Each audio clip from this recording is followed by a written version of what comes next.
Et le thème de ce soir par lequel nous voulons aborder les choses pour vous faire connaître nos formations, c'est l'importance cruciale même, je dirais, pour nous, du corps du thérapeute.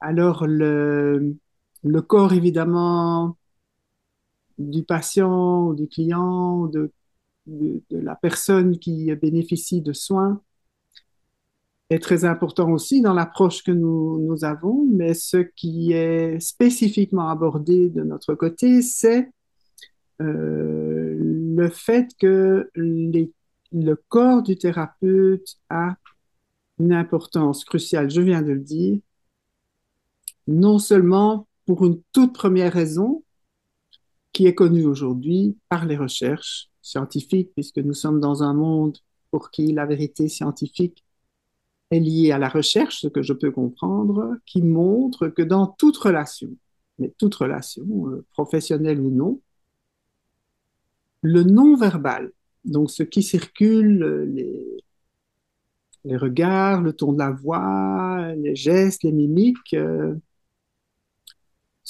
compte plus que le contenu de ce qui est dit. Les choses qu'on explique, les informations qu'on donne, évidemment, ont une certaine importance, même dans des rapports, on va dire, d'enseignement aussi. Mais le fait que la dynamique relationnelle soit positive et ressentie comme bienfaisante par les partenaires d'une conversation va tenir, alors je crois me souvenir que c'est 80%, mais c'est peut-être même plus. Donc on n'est pas dans une demi-mesure, on va dire. On ne va pas dire c'est un petit élément qui va faire qu'on va se sentir bien ou en accordage avec quelqu'un, c'est 80%. Donc ça donne déjà une mesure évidemment de l'importance que le non-verbal a dans notre vie quotidienne et dans notre vie d'être humain. Et ça, c'est déjà une toute première raison euh, d'accorder l'importance et de regarder de près, en fait, sur les fonctions et les différents niveaux de comment le corps du thérapeute peut influencer ce qui va se jouer et même les traitements quand il s'agit de psychothérapie. Et nous avons aujourd'hui des explications sur les raisons pour lesquelles le non-verbal va avoir une telle influence sur l'interaction. Alors, ce que nous savons aujourd'hui, c'est que plus que à la création de l'analyse bioénergétique, ça c'est une intégration de données scientifiques très récente, donc qui date d'il y a une vingtaine d'années, en lien d'ailleurs avec toutes les connaissances que nous avons au sujet du traumatisme. Une première chose est que l'impact du traumatisme est dans le corps. Donc, il y a un traumatisme est une expérience physiologique. Donc, les muscles, l'état d'endurer un traumatisme pour y survivre provoque des phénomènes physiologiques dans nos tissus corporels, les fascias, dans nos muscles.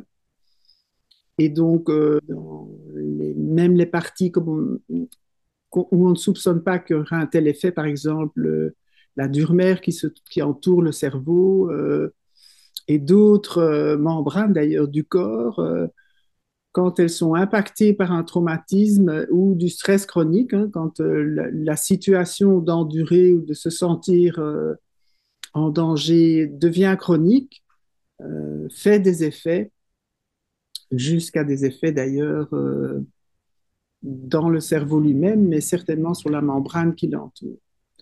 Et donc, à contrario, donc quand un danger extrême impacte à ce point notre corps, à contrario, un sentiment de sécurité intérieure va aussi conditionner notre physiologie, notre biologie, presque jusqu'à notre biochimie. Et donc, c'est un certain Stéphane Porges. Vous avez peut-être entendu parler de lui, hein, voilà, aujourd'hui. Tout praticien d'aide, je pense, et même je pense que tout être humain pourrait vraiment gagner beaucoup de choses en étant informé de toutes ces informations-là. Donc le sentiment de sécurité détermine nos capacités relationnelles involontaires. Donc le fait, comme je le signalais tout à l'heure, que lorsque nous rencontrons quelqu'un, nous allons de façon involontaire nous comporter d'une façon qui va soit euh, stimuler chez l'autre l'envie de contact ou l'envie de se rapprocher, d'écouter donc, d'être réceptif, ou à l'inverse, si nous sommes avec un certain degré d'insécurité et quand ça l'est de façon chronique, nous nous en rendons pas compte, toute notre façon d'interagir dans les contacts non verbalement va produire l'effet inverse, c'est-à-dire qu'on va donner une impression à l'autre qu'il y a quelque chose qui n'est pas très clair dans notre façon d'être, mais tout ça n'est pas conscient, hein. Les personnes éprouvent ça sans bien s'en rendre compte. À un certain degré, on s'en rend compte. On peut avoir l'impression parfois que quelqu'un nous dit des choses intéressantes, mais qu'il a un faciès tellement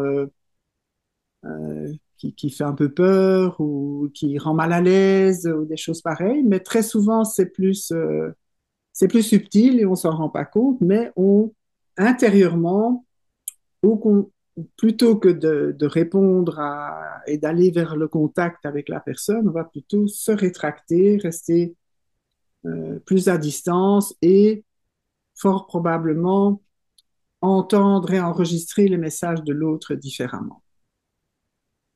Donc, euh, vous entendez déjà évidemment que ces phénomènes sont involontaires.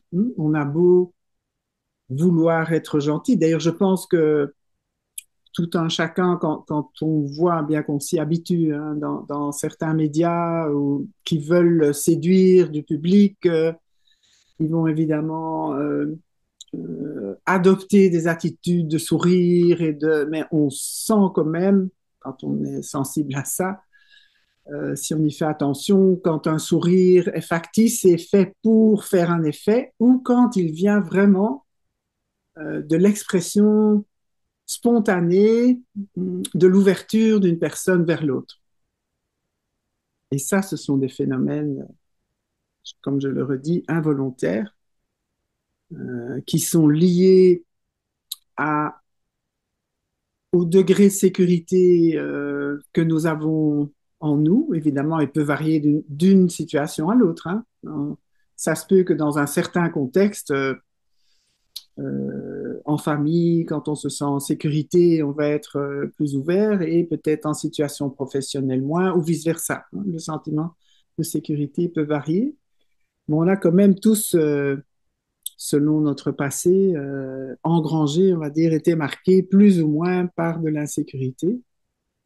Et une fois que on a un degré, on va dire, un peu chronique d'insécurité, on va peut-être pas se rendre compte que de façon subtile, on n'invite pas la personne à s'ouvrir et à se rapprocher, chercher le contact ou être réceptif au contact.